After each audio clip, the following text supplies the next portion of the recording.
I want to come back here a little bit and get right to the topic, which is how to create value quickly. I just love to open it up to you in any way you want to start out and how you think about that, what your point of view is coming in, especially as a new B2B CMO in this last month.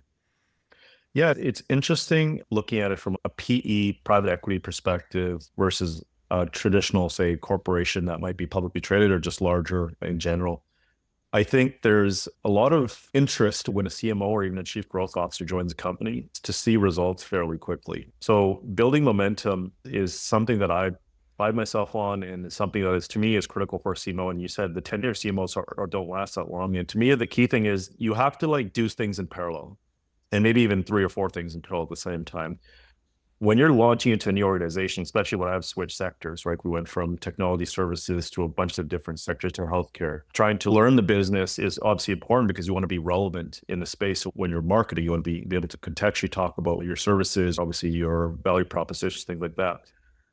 But you don't have the realm of trying to wait 90 days before your first campaign goes into market or having a perspective of, say, a strategy. That whole model of trying to build the plane and kind of fly it at the same time is actually really critical in this space. So you have to learn just enough, which means learning the business, creating relationships with the key product leaders, the sales leadership, the board, the executive leadership team, the CFO, and then in parallel, building a team structure and evaluating your team to say, can they actually do the job effectively and support the strategy?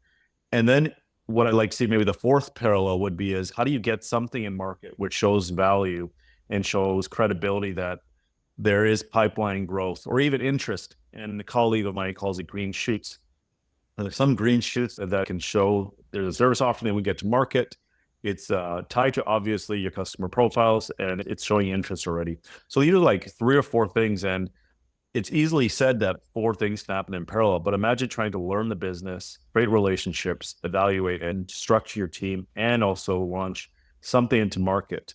Because at the end of the day, number four is what you're going to be graded on. So the first three are expectations.